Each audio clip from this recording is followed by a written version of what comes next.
1 second जब 60 बार हो जाती हैं तो 1 मिनट होता है, ध्यान से सुनिएगा। फिर 1 मिनट 60 बार हो जाती हैं तो 1 घंटा होता है। ऐसे 24 घंटे जब होते हैं तो 1 दिन हो जाता है। ऐसे 30 दिन बीतते हैं तो 1 महीना होता है। ऐसे 12 महीने बीतते हैं तो 1 साल बीतता है, 1 साल हो जाता है। अब आगे सुनिए, ऐसे 4,32,000 वर्ष जब बीतते हैं तब कलयुग की अवधि समाप्त होती है। 4 युग है ना, ये कलयुग जो है 4,32,000 वर्ष का है। और आपकी जानकारी के लिए वर्तमान में कलयुग के 5,500 वर्ष बीते हैं। 4,32,000 में से केवल 5,500 वर्ष अर्थात कलयुग जस्ट शुरू हुआ है। फिर 8,64,000 वर्ष जब बीतते हैं तो द्वापर युग की अवधि समाप्त होती है। कलयुग 4,32,000 वर्ष का है, 8,64,000 वर्ष का द्वापर युग है। फिर त्रेता युग 12,96,000 वर्ष, 12,96,000 वर्ष का त्रेता युग है और 17,28,000 वर्ष का सतयुग है।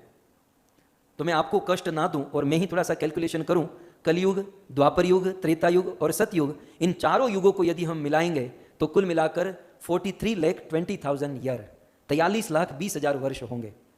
मतलब 43,20,000 वर्ष जब बीतते हैं तो एक चतुर्युग समाप्त होता है। चतुर्युग माने सतयुग, त्रेता, द्वापर और कली, ये 4 युग जब मिलते हैं तो उसे चतुर्युग कहते हैं।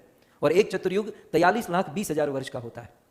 अब आगे सुनिए, ऐसे एक चतुर्युग हुए, ऐसे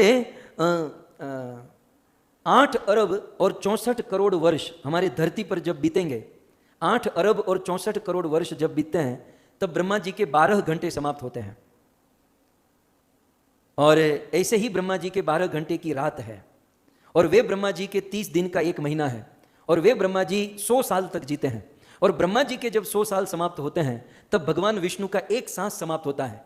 अर्थात भगवान विष्णु इतना करते हैं तब ब्रह्मा के 100 साल बीत जाते हैं। और ब्रह्मा के 100 साल में मनुष्य का तो कुछ पता ही नहीं है कि कितने वर्ष, कितने जन्म, कितने युग। तो ये सारे काल की अवधि जो है, ये समय, ये टाइम कैसे काम करता है, समय कभी रुकता नहीं और हम कैसे समय की मर्यादा में बंधे हुए हैं, ये सारी बात भगवान श्री कृष्ण ने गीता में अर्जुन को बताई।